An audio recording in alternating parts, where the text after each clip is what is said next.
Hi foodies, welcome to ಸೌಮ್ಯ ಫುಡೋಸ್. ಇವತ್ತಿನ special recipe ಏನಪ್ಪ ಅಂದರೆ ವರಮಹಾಲಕ್ಷ್ಮಿ ಹಬ್ಬಕ್ಕೆ ಯಾರೆಲ್ಲ ರವೆ ಉಂಡೆ ಮಾಡಬೇಕು ಅಂತಿದ್ದೀರೋ, ಸೊ ಈ ಥರ ಈಸಿಯಾದ ಪ್ರೊಸೀಜರಲ್ಲಿ ಮಾಡೋದ್ರಿಂದ ಎಷ್ಟು ಟೇಸ್ಟಿಯಾಗಿರುತ್ತೆ. ಕೇವಲ ಒಂದು 10 ರಿಂದ 15 ನಿಮಿಷದಲ್ಲಿ ಯಾವ ರೀತಿ ಮಾಡೋದು ಅಂತ ನೋಡೋಣ. ನೋಡಿ ಎಷ್ಟು ಚೆನ್ನಾಗಿ ಬಂದಿದೆ ಅಂತ.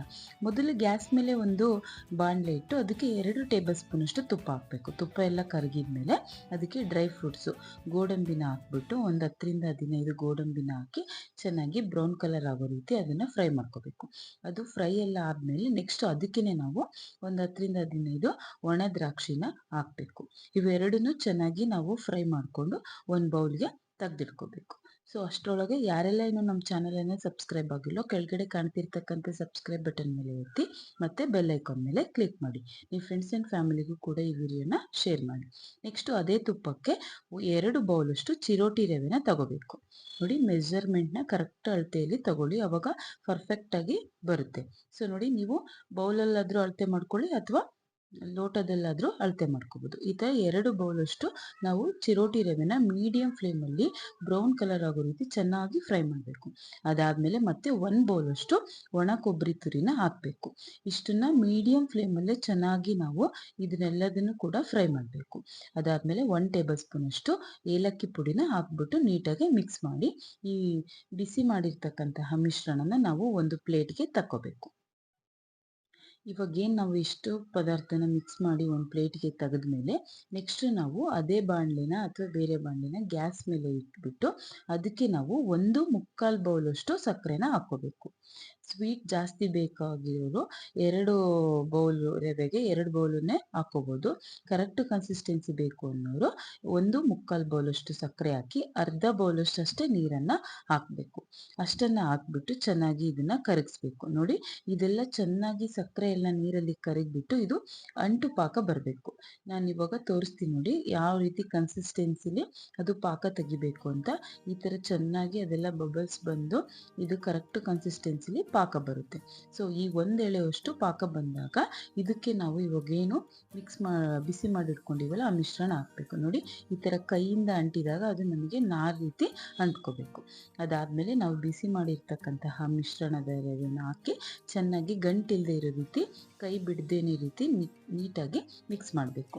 ಸ್ವಲ್ಪನೂ ಕೂಡ ಗಂಟಿಲ್ಲದೆ ಇರೋ ರೀತಿ ಗ್ಯಾಸನ್ನು ಫುಲ್ಲು ಲೋ ಫ್ಲೇಮಲ್ಲಿ ಇಟ್ಕೊಂಡು ಈ ಪ್ರೊಸೀಜರನ್ನು ನಾವು ಮಾಡಬೇಕು. ಸೊ ನೋಡಿದ್ರಲ್ಲ, ಈ ಥರ ಸ್ವಲ್ಪನೇ ಹಾಕ್ಕೊಂಡು ನಾವೇನು ಬಿಸಿ ಮಾಡಿಟ್ಕೊಂಡಿದ್ದೀವಲ್ಲ ಅಷ್ಟು ರವೆನೂ ಹಾಕಿ ನೀಟಾಗಿ ಚೆನ್ನಾಗಿ ಬಿಸಿ ಮಾಡಬೇಕು. ಇದೆಲ್ಲ ಬಿಸಿಗೆ ಚೆನ್ನಾಗಿ ರವೆ ಬೆಂದಿರುತ್ತೆ.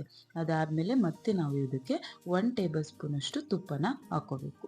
ತುಪ್ಪ ಇಲ್ಲದೆ ಇರೋರು ಆಪ್ಷನಲ್ಲು, ಯೂಸ್ ಮಾಡದೇ ಇರೋರು ಹಾಕದೇ ಇದ್ರೂ ಕೂಡ ನಡೆಯುತ್ತೆ. ಸೊ ಈ ಥರ ಹಾಕ್ಬಿಟ್ಟು ನೆಕ್ಸ್ಟ್ ನಾವೇನು ಇವಾಗ ಆಲ್ರೆಡಿ ಡ್ರೈ ಫ್ರೂಟ್ಸ್ನ ಬಿಸಿ ಮಾಡಿ ಇಟ್ಕೊಂಡಿದ್ವಲ್ಲ ಆ ಡ್ರೈ ಫ್ರೂಟ್ಸ್ನ ಹಾಕ್ಬಿಟ್ಟು ಚೆನ್ನಾಗಿ ಮಿಕ್ಸ್ ಮಾಡಬೇಕು. ಸೊ ನೋಡಿ, ಈ ಥರ ಚೆನ್ನಾಗಿ ಮಿಕ್ಸ್ ಮಾಡಿಬಿಟ್ಟು ಸ್ವಲ್ಪ ಇದನ್ನು ನಾವು ಗ್ಯಾಸ್ನ ಆಫ್ ಮಾಡಿ ಬಿಡಬೇಕು. ಇದು ಉಗುರು ಬೆಚ್ಚಗಿದ್ದಾಗ ಸ್ವಲ್ಪ ಹಿಟ್ಟನ್ನು ತಗೊಂಡು ನೀಟಾಗಿ ಉಂಡೆನ ಕಟ್ಟಬೇಕು. ನೋಡಿ, ಈ ಥರ ಚೆನ್ನಾಗಿ ಇದನ್ನು ನಾವು ಮಿಕ್ಸ್ ಮಾಡಿ ಸ್ವಲ್ಪ ಉಗುರು ಬೆಚ್ಚಗಿದ್ದಾಗಲೇ ನಾವು ಇದನ್ನು ಚೆನ್ನಾಗಿ ಈ ಥರ ಕೈಗೆ ಸ್ವಲ್ಪ ತುಪ್ಪನ ಹಚ್ಕೊಂಡು ಒಂದು ನಿಂಬೆಹಣ್ಣಿನ ಗಾತ್ರದಷ್ಟು ನಾವು ಇದನ್ನು ಉಂಡೆಯಾಗಿ ಕಟ್ಟಬೇಕು. ಸ್ವಲ್ಪನೇ ತಗೊಂಡು ಆದಷ್ಟು ಬೇಗನೆ ಇದನ್ನು ನಾವು ಉಗುರು ಬೆಚ್ಚಗಿದ್ದಾಗಲೇ ಕಟ್ಟಬೇಕು. ಸ್ವಲ್ಪ ಇದನ್ನು ಬಿಟ್ಟರು ನಾವೇನಾಗುತ್ತೆ ಇದು ಡ್ರೈ ಆಗುತ್ತೆ. ಸೊ ನಿಮಗೆ ಹಂಗೆಲ್ಲಾದರೂ ಡ್ರೈ ಅನಿಸಿದರೆ ನೀವು ಅವಾಗ ಸ್ವಲ್ಪ ಉಗುರು ಬೆಚ್ಚಗಿನ ಹಾಲನ್ನು ಹಾಕ್ಕೊಂಡು ನೀಟಾಗಿ ಇನ್ನೊಂದು ಸರ್ತಿ ಮಿಕ್ಸ್ ಮಾಡಿಕೊಂಡು ಈ ಥರ ಕಟ್ಬೋದು. ಸೊ ನೋಡಿ, ಯಾವುದೇ ಕಾರಣಕ್ಕೂ ನೀರನ್ನು ಹಾಕಬಾರ್ದು. ನೀರನ್ನು ಹಾಕಿದರೆ ಏನಾಗುತ್ತೆ ಮತ್ತೆ ಅದು ಪಾಕ ಎಲ್ಲ ಬಿಟ್ಕೊಂಡು ಮತ್ತೆ ಅದು ಸರಿ ಬರಲ್ಲ. ಸೊ ನೋಡಿ, ಕೊನೆಯವರೆಗೂ ಕಟ್ಟಿದ್ರು ಕೂಡ ಯಾವುದೇ ರೀತಿಯಾದಂಥ ಹಾಲಾಗಲಿ ಏನನ್ನು ಯೂಸ್ ಮಾಡದೇ ಇರೋ ರೀತಿ ಎಷ್ಟು ಕರೆಕ್ಟ್ ಕನ್ಸಿಸ್ಟೆನ್ಸಿಲಿ ಅದು ರವೆ ಉಂಡೆ ಬರ್ತಾ ಇದ್ದಾವೆ ಅಂತ. ಸೊ ನೋಡಿದ್ರಲ್ಲ ಎಷ್ಟು ಈಸಿಯಾಗಿ ಟೇಸ್ಟಿಯಾಗಿರುವಂತಹ ರವೆ ಉಂಡೆನ ಯಾವ ರೀತಿ ಮಾಡ್ಬೋದು ಅಂತ. ಸೊ ನೀವು ಕೂಡ ಈ ವರಮಹಾಲಕ್ಷ್ಮಿ ಹಬ್ಬಕ್ಕೆ ಇದೇ ರೀತಿ ರವೆ ಉಂಡೆ ರೆಸಿಪಿನ ಮಾಡಿಕೊಂಡು ನೀವು ಕೂಡ ಖುಷಿಯಿಂದ ಇದನ್ನು ತಿನ್ಬೋದು. ಸೊ ಯಾರಿಗೆಲ್ಲ ಈ ರೆಸಿಪಿ ಇಷ್ಟ ಆಯಿತು ನಿಮ್ಮ ಅನಿಸಿಕೆ ಅಭಿಪ್ರಾಯನ ಕಾಮೆಂಟ್ ಮೂಲಕ ತಿಳಿಸಿ. ನಿಮ್ಮ ಫ್ರೆಂಡ್ಸ್ ಆ್ಯಂಡ್ ಫ್ಯಾಮಿಲಿಗೂ ಈ ವಿಡಿಯೋನ ಶೇರ್ ಮಾಡಿ. ಹಾಗೆ ಇನ್ನು ಯಾರೆಲ್ಲ ನಮ್ಮ ಚಾನಲನ್ನು ಸಬ್ಸ್ಕ್ರೈಬ್ ಆಗಿಲ್ಲೋ ಸೊ ಇವಾಗಲೇ ಬೇಗ ಸಬ್ಸ್ಕ್ರೈಬ್ ಆಗಿ ಬೆಲ್ ಐಕಾನ್ ಮೇಲೆ ಕ್ಲಿಕ್ ಮಾಡಿ. So thank you for watching.